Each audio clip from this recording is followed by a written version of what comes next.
We have gone live. And if you're with us, we are welcoming you here in the soft open, as I like to call it here, before we get into the hard open of this podcast. I don't know where I'm going with this, but here we're going. Hey, everyone. Star Trek D9, Season 1, Episode 16, right? 16? Or was it? No, 10. We gotta rename the we gotta rename this here in the thing. It's not episode 10. This is not right. Yeah, it's not right. Here, we'll do this. Like that's much better. Episode 16. You're right. Episode 16. I got it right. Yeah, you were right. Yes, but not the title card. The title card was wrong. So episode 16, if wishes were horses, is over, and has been since May 16th, 1993. But we're here on Live Long and Podcast on our 3.5-year journey to cover Star Trek D9 episode by episode, week by week. I'm Dave Mader here on Live Long and Podcast. We're streaming here live on Facebook and on YouTube at the same time. The dream is alive. Last week, the dream was dead. This week, the dream is alive. We are over a minute and a half, and this is real. And we're welcoming you. And if you're listening to us on the audio version, whether that be on Spotify or Apple Podcasts or wherever you get your podcasts, we're glad to have you with us. And we're here to talk about If Wishes Were Horses. Introducing, well, first, I think we're going to introduce the birthday boy, Jaemeel Robinson. How are you doing? I'm still here. It's been a rough day. Still here. He's made it. He made it. We got joining us in the bottom right-hand corner, my brother, Jeff Mader. How are you doing? Listen, Pally, happy birthday. It's my best Vic Fontaine. We're not there yet, but we'll get there. And also with us are Kevin and Ashley Millard joining us from the bedroom. How are you doing? Good. Millard Manor. From Millard Manor. Yes. From the bedroom. Could that have been more seductive? From the bedroom. From their quarters. Being weird today. Yeah, I'm being weird today. Sometimes I'm in one of those moods, you know. I have a new Jeff, did you see you saw it, right? The cape? No. No? I have a cape now on my chair. Okay. I thought it was like Jay. Oh, no, I didn't okay. see that. It was probably there. I never saw it though. No, that's I thought it was like a cape. Jane comes in at the end of the podcast like you're James Brown. And you're like, no more podcast. It's a chair cape. It's a chair cape. That's what you do when you sign up. You just stroll out of the room, the command center. Yeah, right here. That's right. Well, it's just a new embellishment. You're really gonna like it when you get it. Okay, so we're here to talk about If Wishes Were Horses, which is the episode where imagination runs wild. And I have a few things I think we need to break down about this episode. But just overall, do we like this episode? Let's just go clockwise. Millard's first. I like Bashir's Dax in this episode. Like his fantasy of Dax, his fantasy of Jedzia Dax, which is just a submissive sort of. She's just in love with him, right? Yeah. This episode it's one of those Deep Space Nine episodes that's kind of quirky and fun, but it's also kind of like it's kind of recycled from original series, from Spectre of the Gun, where they have to be sure that things aren't real. Like things are only real if they believe they're real. Right. Yeah. No. And just in terms of like the lesson, but overall, thumbs up. It's fine in terms of like the story and sort of what fine. What we get out of it. Jeff. Yeah. It's not the worst one. I enjoy the episode. It's entertaining. There are a few moments in the episode that I just find like awkwardly hilarious. Like especially with O'Brien and Kaiko at the beginning when she's like, now then, should I tuck you with a bedtime story? She goes, only if you're the one who tucks me in. And he goes, naturally. Like just the way he delivered that line, naturally. I was like, what the fuck? Who talks like that? So that part makes me laugh every time I watch it. The Rumpelstiltskin. It's like, sweetheart, you're insane. That was just make believe, So now all the stuff with O'Brien and Keiko and stuff makes me laugh. The baseball stuff, I don't think lands as well as they wanted it to. Yeah. And I wish it had to, but it just doesn't land for me. But the Dax and Bashir stuff's hilarious. I mean, you can't. It's awesome. The Buck Bokai stuff and all that. Bokai. Okay, and Jaemeel, do you like this episode?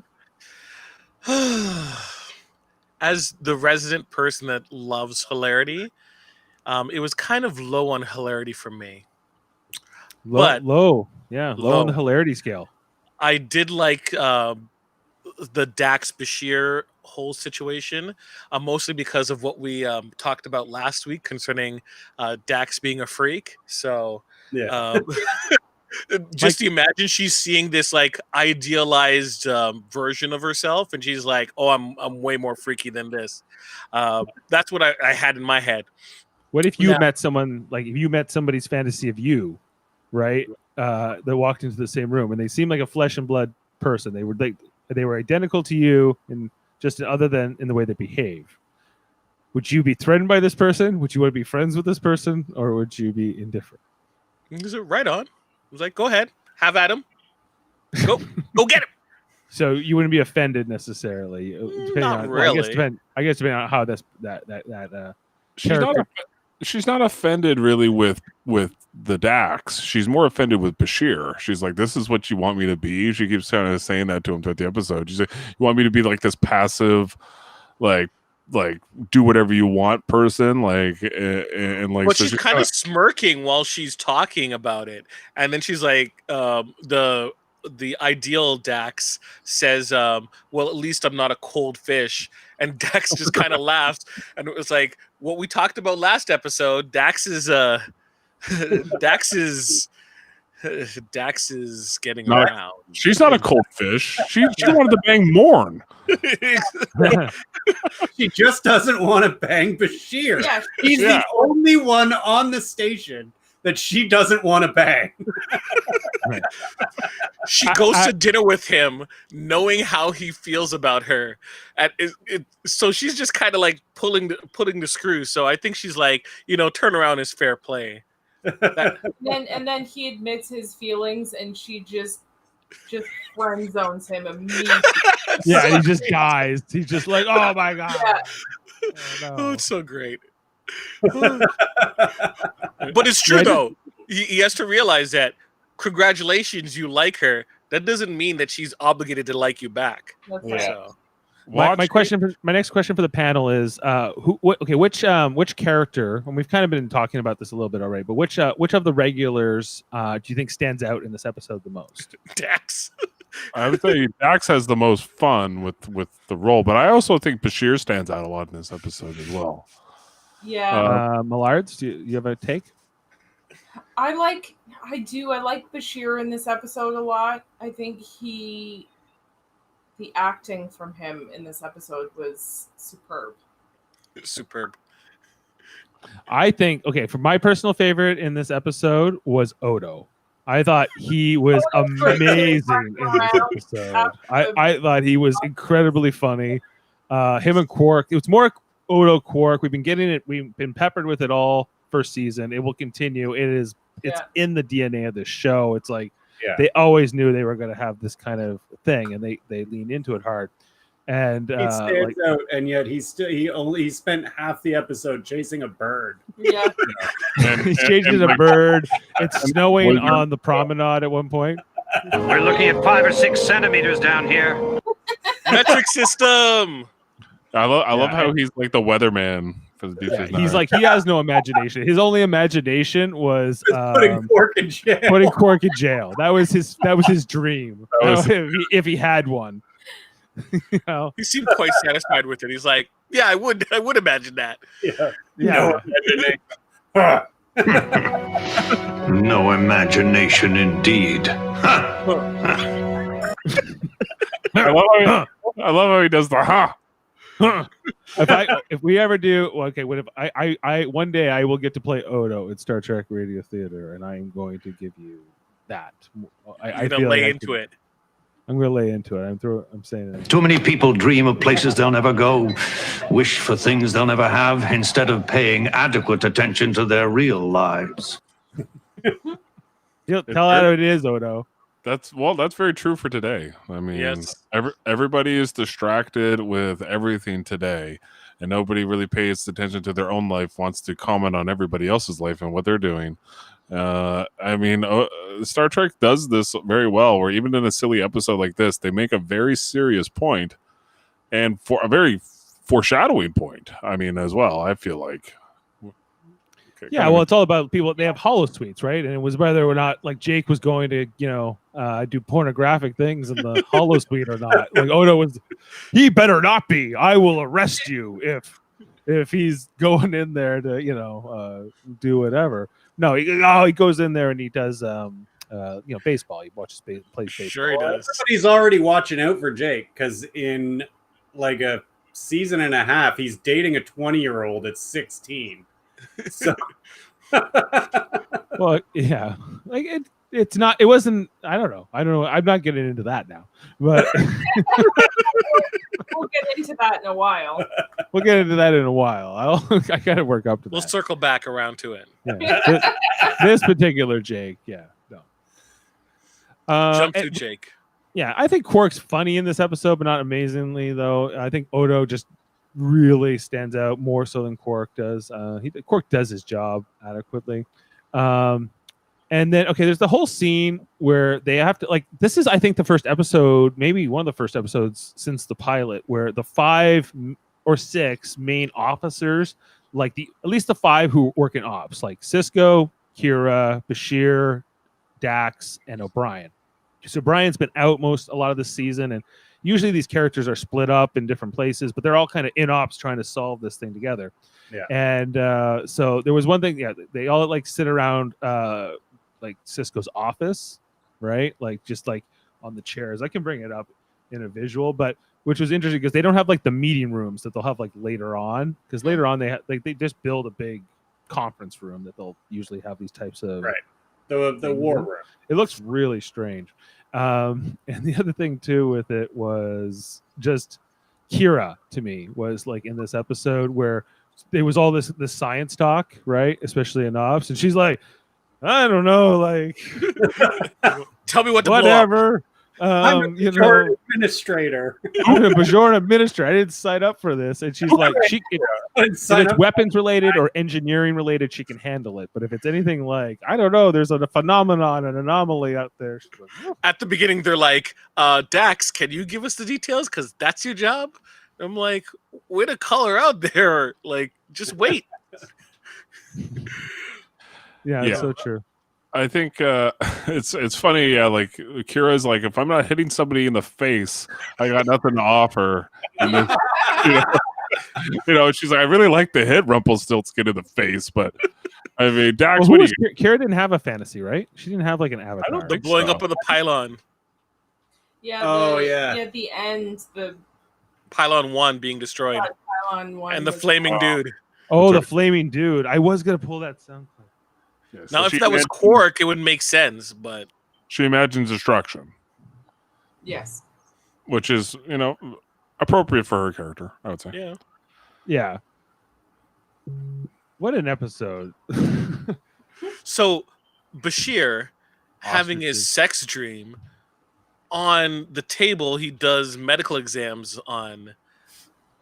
It's just, going to town on himself. Yeah. Enjoying some alone time. I'm like, he has to look after someone later on. That is Oh. weird. Yeah. He couldn't go to his own bed. He was sleeping on the job, I basically. kind of want to talk about each of their respective fantasies. There's Bashir's fantasy, Sisko's. Dax doesn't have one, does she? No. Oh, No, there's no, O'Brien's, which is Rumpelstiltskin. hers is the anomaly itself. Yeah. Dax is the anomaly itself. Yes. So with Bashir specifically, his first reaction when Dax comes onto him is she must be sick. right? Yeah. Not that she likes him. I gotta use a tricorder to check to see if she's under the influence, right? That's the only way. So even himself, deep down, he thinks that he can't get with her. Well, because she had just friend zoned him. Mm-hmm. Just She happened had. seen before. So She's just being coy. That's what. This was the long, game here. He needed to ask her out 100 times before she would say yes. That was kind of the They have, whole they have deal. family matters Because- in Star Trek, right? They've seen Urkel's move. He wore Lauren down eventually. Yeah, persistence. Yeah. Just be persistent. Well, that's what Bashir did to O'Brien. Yeah, Now they're friends. exactly. I also Yeah, think it's kind of funny that like Dax is like kind of saying like, oh, I feel kind of bad. I feel like we're invading your privacy, and then like literally a second later, she's all pissed off at him, for what her counterpart is doing and saying. It's hilarious. yeah. I think she was like agape at. She was like, "Really? This is what you think is the ideal version of me? Like that? That's kind of." I would understand that because she keeps putting him in the friend zone. Wouldn't you want the more submissive, Well, I guess it's whatever a you power want. fantasy for him. Yeah, exactly, right? Because he keeps getting friend zoned, and like makes sense, like that he would feel that way. right. I think this is very relatable. Like any guy has a fantasy or a crush or whatever. I think this that makes sense. But I don't know if the whole thing never really worked for me. Right, like with Bashir and Jadzir, because of course they don't have the right chemistry to be like they're not Sam and Diane. They're not a will they won't they thing. Like they shouldn't. They definitely should not. Won't they? Won't they? Won't they? Yeah, Won't they? I hope they better not. Is really what it really was to me. you I just know, don't- from the first episode, never gonna happen. Yeah. It's like they did screen tests with them. They're like, no chemistry, so we have to write this into the story. Like into the whole thing. Right, because they were starting to get more into this in terms of like pairing up Star Trek characters and romances. Because the original series did this with more of the secondary characters. Like we watched the episode what was it called the Balance of Terror, where they have the wedding at the beginning and stuff. And we at the beginning of this episode, O'Brien and Keiko's daughter Molly, she's like the first offspring of two Star Trek characters, really, like regular characters. Okay, I'm not calling counting Alexander. Alexander, yeah. That's for you, Jody. I forgot. I guess Alexander's born before Yeah. Molly. Yeah. That's what we have. We have to get that on a soundbite. Alexander. Oh. Play that whenever Alexander comes up. Yeah, I guess. Okay, yeah. So but I guess it was more of a thing because O'Brien and Keiko, they came from TNG, they came over here, they're with a kid, right? Because they was born on the Enterprise. And so I guess there was more of this soap opera aspect to all three, I guess, through the Berman era, right? Of all of the shows. Yeah. Like they were trying to pair up Troy and Worf in TNG at the end. Yeah. Zaddy too. Obviously B'Elanna. Obviously Tom Riker Paris. and Troy, and there's B'Elanna and Tom Paris, and it goes on and on. There's tons of this, right? But Harry I was Kim always and... and that's why I'm kind of disappointed. You're not at the end of Deep Space Nine yet, but 7 of 9 and that guy in Unimatrix 01. So Harry Kim is like Bashir, early Bashir. Yeah, Or like Yeah. or like Geordi. Or like, Yeah, I guess like Jordy. Only time he gets some is like a hologram. right. coolant leak. I don't think this hologram's gonna work. You're reprising Geordi again. For this next one. Computer and program. Oh shit! A coolant leak. Coolant leak. So which is more embarrassing? This Julian getting exposed by Dax, or I forget the doctor that Jordy had the simulation with. Leah and she- Brown? Leah Brown. Yes. Which one's more embarrassing? Probably Leah Brahms because at least Dax is friends with Bashir. Yeah. And that was the first Whereas, time Geordi yeah, was actually meeting her. Yeah. She comes on and she's like, you have this fucking hollow program of me that you've fallen in love with. But Dax is at least like, you're thinking of that's hilarious. Like Dax would find it funny. Mm-hmm. So Yeah, I think Geordi. Yeah, and like Geordi's more sad. It's like just sad that he would do that, Whereas Bashir, it's like just normal kind of like that's what guys will fantasize, right? And like I'm sure she has Dax has fantasies that just didn't come up, right? Like, Yeah. so like if her fantasy with Morn came up, in this episode, that would have to me that would have been like gold. They should have done that. She pulls out a hair from her mouth. Hair. I bet they pitched it into the writers' room, and they're like, "We can't. This is a family show, and it's just That'd be great. it would be too distracting if this." There should have been a comment. It's like, "Oh, you guys are lucky that none of my fantasies came to life. Yeah. You guys would need a definite mop." Yeah, like can we? Okay, O'Brien, the Rumpelstiltskin. Can we talk about him? Why is he telling such a scary story to Molly at that age? Well, I remember watching this, and Rumpelstiltskin's a story I did grow up with. Like, but I had forgotten it because it's like so old. Like Most of those fairy tales are messed up, right? Yeah. Like they come from like a really dark story, like especially like Rumpelstiltskin or Hansel and Gretel or any of those type of fairy tales, which is funny that they're still telling them in the 24th century or whatever it is. And sorry, go ahead. yeah, I was just gonna say like it's weird that they tell that story, and with Rumpelstiltskin, it's I don't know, it's just like kind of like to get the kid engaged. That seemed like the only reason to tell it. What did they expect was going to happen after that story was being told? Because they left her, she was still awake, and then right out the door, they're like, "Hey, we're gonna get some." It's like she's coming out of that bed. Like All I have to say about that though is when she comes out and she says, "Rumpelstiltskin is in my room." Why do they not immediately go into the room, given the lives that they lead? They really should. They should take everything everybody says seriously. Because anything could happen anytime.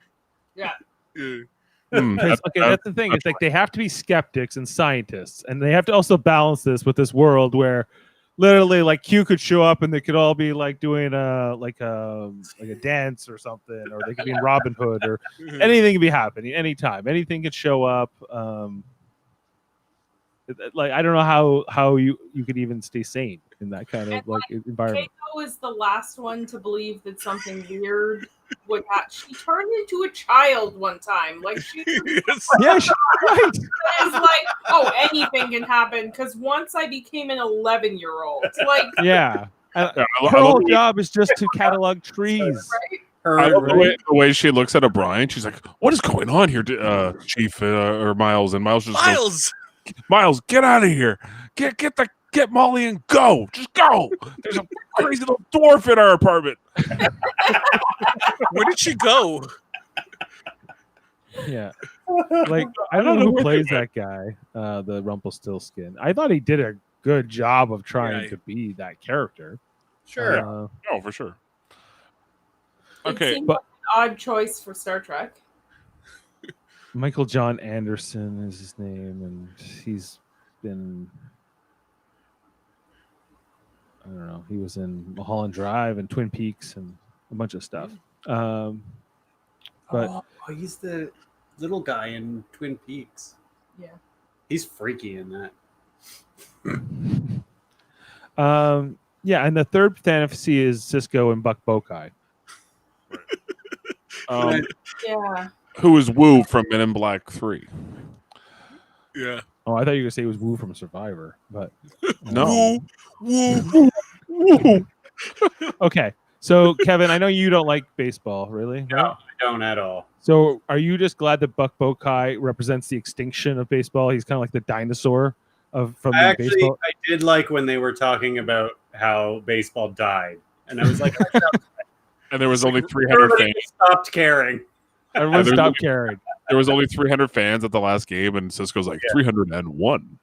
That is impossible. I can't imagine a future where nobody wants to go watch baseball. We're Like, living there'll it. always There's be nobody somebody. there, Dave. There's nobody watching baseball right now.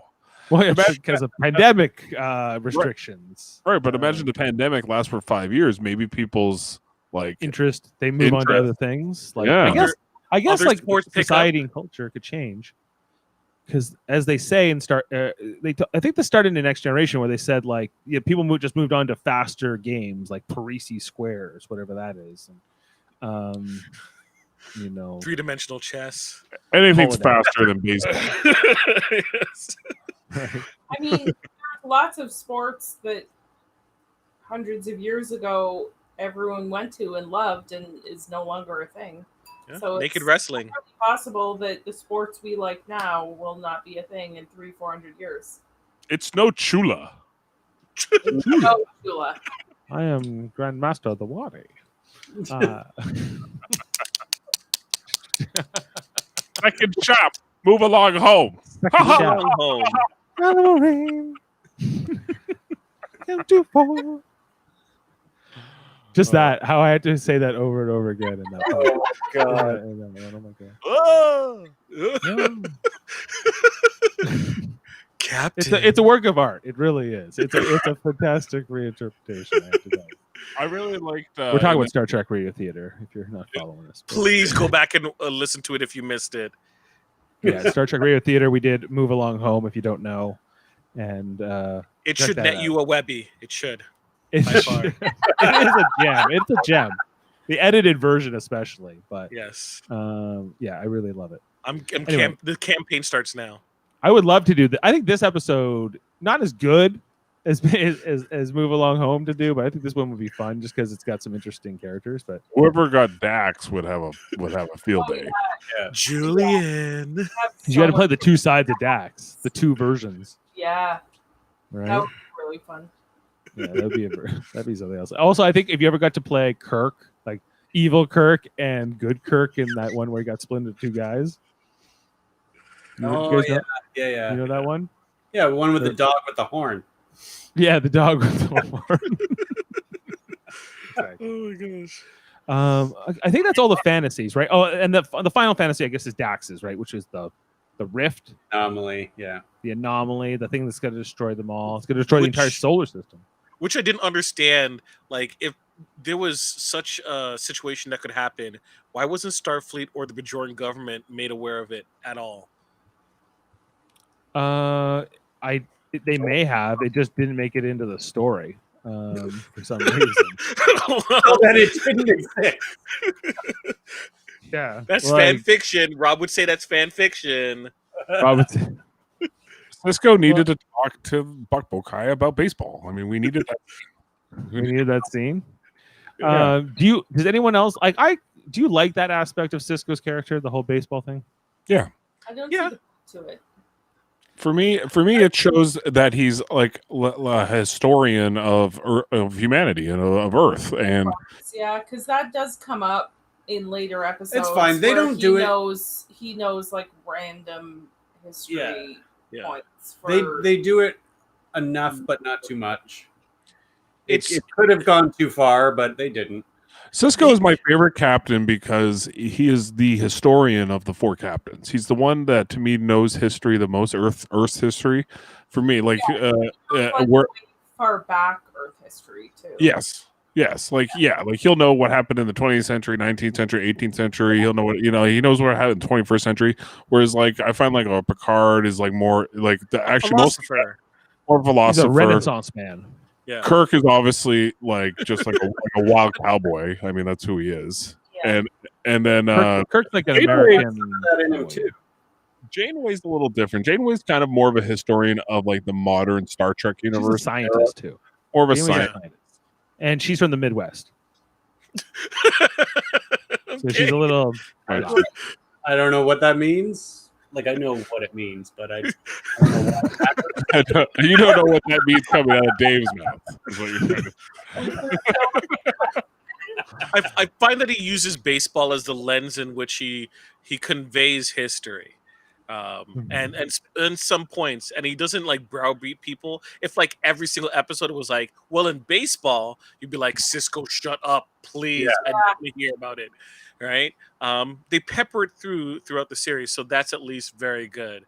I don't know. I just find it grounds him, and it gives him like a character trait that you immediately are aware of, and it's something that you can. If a baseball comes, he's just concentrating, rolling a ball. It makes sense. Just like Picard was drinking tea, reading a book. It's just how they unwind. Yeah, I like the baseball on his desk, and the way they use that in future episodes. Yeah, but right, like the baseball stuff it's fine, I guess. You're out of here! What? I was like, who's attacking Jeff? Now just imagine if Picard was playing a flute in every episode. Exactly. I love the flute. Or we're talking about wine, and was getting people to clink wine glasses all the time. Oh my god, it would be so annoying. Okay, let's talk ratings for this episode. What about fun facts? We're not doing fun facts. Oh, okay. Well, yeah. Okay. Go fun facts. I'll get this ready. There's not a lot of fun facts. Okay. What? There's a few. Chief O'Brien's fantasy was going to be a leprechaun, but Cole Meany refused to give in to the cliches about his Irish heritage. He remembered his irritation with the portrayal of Irish people in Star Trek The Next Generation up the long ladder, 1989, but now had to insist on script changes, so he had the creature changed to the German imp Rumpelstiltskin. This recalls a change to one of the first Trek productions, Star Trek The Naked Time, where George Takei, wishing to avoid cliches about the Japanese, insisted that Sulu's alternate personality be changed from a samurai to a Frenchman. Okay. Right on. That was a long fun fact, but I hope that's actually interesting because I thought the exact same thing when he was doing the Rumpelstiltskin thing. I'm like, why is he's super Irish? Why is he reading his daughter German? Yeah, when you played O'Brien in Trials and Tribulations, you did him with an Irish accent. Like, yes, I know I did. Yeah, so I think if Cole Meany heard your performance, he would likely not like it. I don't know what you're talking about. I hit you with a potato. Yeah, throw a potato at you. He beat me with a hurling stick. And then you take all your lucky charms. Cole Meany does have an Irish accent. Yes. Yeah, he hides it though. He Americanizes it. It's not a leprechaun accent. No, he's not talking word his lucky charm. He's not talking about everyone always being after his lucky charm. And Julia Bashir doesn't sound like a beetle, but it's funnier when he does. Yeah, exactly. It's not about sound like a different beetle on Xanax. On that, yeah. Oh. Version. The title is based on the Scottish proverb, if wishes were horses, beggars would ride. Meaning what? Ella I think it means like, all right, so if you wished for horses, then like that's not realistic. Beggars would ride. Like, like it's not realistic. Yeah, if wishes really existed, then the people who were wishing for it would constantly be going after it.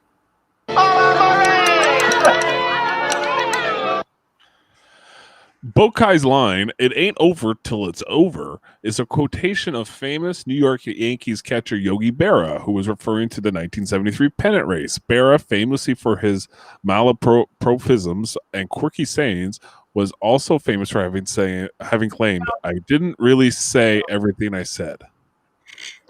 Okay. Cole Meany reflected that the episode was very difficult to shoot because we had the appearing and the disappearing. The guy who played Rumpelstiltskin would appear to be behind my back, sitting on a console, but I had to play it in a completely opposite direction. So he spoke from behind me, but I played the response in front of me. Then we had to reverse it and shoot the other way. It was very complicated, but it came out well. Okay. Unquote. He seems fairly positive about Cole it. Meany. I should have done that in an Irish accent. Would have been funnier. The baseball, which Sisko keeps on his desk for the remainder of the series, is a memento of this episode given to him by the alien who impersonated Bokai. So this is where it all starts.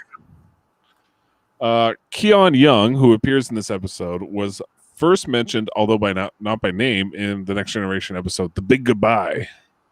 I didn't know that. Episode. The Gunchi Jackdaw, which appears on the Promenade, was played by an emu. It is the only appearance of an emu on Star Trek. It proved to be difficult to receive The only appearance of it. That is a fun fact, Jeff. They proved to be difficult to receive directions, so one of the traders was dressed as a Bajoran monk. What? because the emus, of course, they will always follow a monk. Part of the trading in the Bajoran monasteries. I wonder if that emu has ever appeared at any conventions. Okay. Again, back to The Big Goodbye. This episode of The Big Goodbye have a lot of similarities because in that episode they don't mention Buck Buckeye by name, but they mention somebody breaking Joe DiMaggio's hitting streak in that episode. So interesting there. Armin Shimmerin especially enjoyed the scene with Quark's imaginary woman. Of course he did. He got to reshoot over and over, walking downstairs with two ladies on his arms. I mean, what's there not to like? Right. One of the ladies Quark imagines seems to have a tribal heart tattoo on her right shoulder that is poorly covered up. Yeah. Notable among the many imaginary or fantasy characters to come to life in this episode is German Imp Rumpelstiltskin. Although not appearing in this episode, Max Grodenchik, who plays Quark's brother Rom on the series, would later play the title role in a horror film, Rumpelstiltskin. So Rom ended up becoming Rumpelstiltskin in 1995, Notes. 2 years later. This plot is okay. We don't need to do that one. All right, and finally, last fun fact: Norman Large, who plays the role of Romulan criminal uncredited, also played Romulan criminal uncredited in Deep Space Nine Vortex.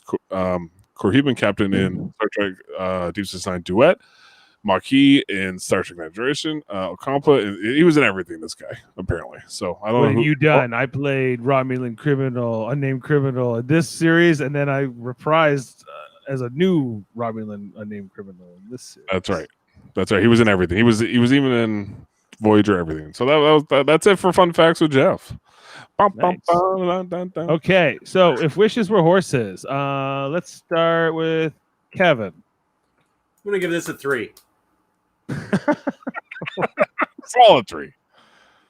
Holy 3! Wow. Yeah, Okay. I realized talking about it that there's some funny stuff, but really nothing happens, and I don't care about any of it. Yep. I don't know what you're talking about. Funny with a leprechaun. We did Ashley, the stuff that we do. I give it a 5. a 5. Okay. All right. Like now, I need to change "Move Along Home" because I enjoyed it so much more. Jaemeel. Yes, it is a 5. It ties with the lowest mark I've ever given something. You only get you gave a 3 to something to Vortex, and you gave a 5.5. Yeah, Vortex is pretty terrible. Sorry, yeah, 5. It's 5. You gave a It's Man better than- Alone 5 as well. Yeah. Jeff. I'm gonna give it a 4. It's just 1 point better than Move Along Home. Oh. I don't need to come back to this episode anytime soon. That's for sure. You give a 6. Okay, so that averages it out at 4.6. That is one of the worst we've ever had. And I don't feel like we hated it that much. I think we were just like not inspired enough to like it. It seems like There's so much better. we and- think we kind of put it in the same because we gave Move Along Home a 4.7 at the time, Which remember? it should be substantially higher. Yeah, I Yeah. think after watching it multiple times and doing the script and stuff, I like "Move Along Home" a lot better than the first time I watched it. Do you want to revise your score? Yeah, I'd give it a 6.5. Yeah. All right, I'll Everyone switch. else has the same option. I'll switch it to a 5, Dave. What did I Right. give it? A 5. You gave it a 5, I think I'll stick with 5. Oh. and We did. I'd give it Neil? 10, you but have a that 6.5. episode is a 5. Choose your path. Yeah, it's such a good. I'll rewatch that episode so many times. Yeah, but I'll rewatch it because I'll hear everybody else's voices. I'm Double gonna the I'm gonna barrel. upgrade it to a 7 now, so it's Double your it's not so winnings. bad. Jaemeel, See, did I you would wanna- agree with that. I would agree with that average. That average Yeah, seems 6. about. Yeah.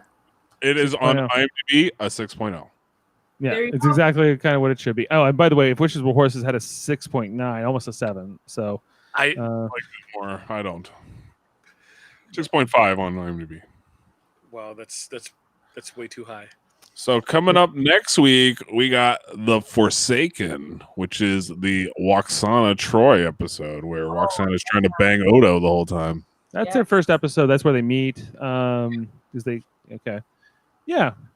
I'm kind of looking forward to watching that actually because it's one of the more memorable season 1 episodes I think because it was a character I knew at the time. Yeah, well, yeah. It's I guess it's about what it's like to be a cougar. That's kind of Well, isn't Dax technically the cougariest cougar that there is? Kind of. She's kind of. Only Yeah. 7, I think. Yeah, but she's also like 300 Oh yeah, she's years also old. 300. Yeah. She's also like a slug. So as well. So you have to consider Okay. that. I thought you said something totally different. Yeah, I didn't. It took a minute to process in my brain that he said slug. Slug. Oh yeah. No. Yeah, I said slug. slug. Okay. There was a G on the end of that word. They never attempted anything with Dax and Odo because I would have figured she would have, possibly try to make a go. He's a fascinating person. I don't know. Yeah. It seemed like Jadzia needed like a real like Worf type manly man, and Bashir was never going to fill that void. No, I mean like Odo. Oh, like Odo. The void. I like how you called it the void.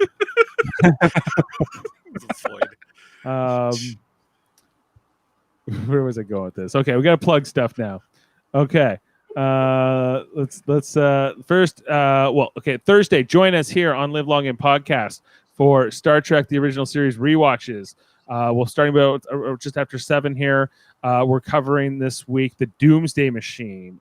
Jody's gonna be out this week, but it's gonna be me, Adam, Jeffrey. You were there For what? for The Doomsday for Machine. Thursday what? original series. Yeah. Yeah, I'll probably be there. Yep. That's great. And we're going to be talking about the Doomsday Machine in that original series episode. I'm sure you're familiar. And Friday, check us out here for Star Trek Radio Theater, our next edition. Michael Chan and Nightingale Nguyen are taking a couple weeks off. They got a couple different projects they're working on. They will be back. They are just on hiatus. But in the meantime, we are marching ahead with season 1 as we bring you our next edition with the Next Generation's A Matter of Time. And this is going to be a lot of fun, I think. This is starring Canadian actor. Sorry, what's his name? I'm trying to remember. It will come to me in a moment. But he's from Honey That Shrunk the Kids and Dawn of the Dead. Great actor. And guest star in this episode. Kevin. Oh my gosh, he was Max Headroom. Yeah, he's also in Watchmen. He's been in tons of stuff. I'm sorry, I can't remember his name right now. He's a great actor. But he was the guest star in that episode, and he plays a time traveler, a professor from the 26th century, I believe, who's come back in time to observe historical events. Matt Frewer, that's it. Matt Frewer. Sorry, I should remember that. Yeah. Kevin. So I'm a big fan of his and this whole performance. And so Jeff's gonna be playing Geordie LaForge, Worf, and Deanna Troi. I'll be playing Data, Beverly Crusher, and Hal Mosley, who's one of these Federation meteorologist scientist guys. My wife Jane's gonna be playing Captain Jean-Luc Picard. Kevin's playing the Matt Frewer part of Rasmussen, and Ashley will be a narrator once again, and also playing the part of Commander Riker. Ooh. So make sure to check that out Friday night at 9 p.m. here on Live Long and Book Podcast. Book it. Book it, because I don't know. Like as we were mentioning earlier, we just did the Move Along Home episode from DS9. These are getting really good and really fun, especially the edited versions, which are more tighter, I guess, than the live records, which sometimes have there's sometimes a little bit of delay. Though there was the one in particular we had a lot of delay on the live version, but the others are the edited version came out really well. So I think that's everything. Check out our other channels as well. Super Mater Brothers Podcasting. We'll be talking about Survivor, rewatch seasons. When Josh Foster is done a season of Survivor, we'll be hopping on there talk about Survivor. We've done Kagiyan and Millennials versus Gen X so far. Also, check out which is the Trivial Debates, which we do once a month. We just did this on Sunday. Jaemeel was a participant. I won't spoil anything, but we had some great debates on Trivial Debates. It was a great time. Jeff Great was time. the host. We had Jody and Chris on that one as well. I won't tell you who won, but it was a really fun episode. I think it was episode 42, and that's we always do that on the last Sunday of the month around in the afternoons or so. So anyway, I think that. Oh, and Knee Jerk Sports. Check out Knee Jerk Sports. Jeff has got his new channel with Adam King for hot takes on current sports events in the Toronto sports scene. Yeah, we will definitely be hopping on when the Leafs finally start playing some meaningful games. They're playing a game tonight against the Habs, and it's not meaningful. It's never meaningful with the Leafs. So that channel's sporadic. It's not a scheduled thing. It's when something meaningful has occurred, they will be on to talk about. So Good luck. good luck. So, all right. Okay. Well, thank you, everybody. Happy birthday, Jaemeel. Thanks to the Millards, Kevin and Ashley. I think Kevin had to step away. To step away. But we thank you and him for his your participation tonight. And check out all that great stuff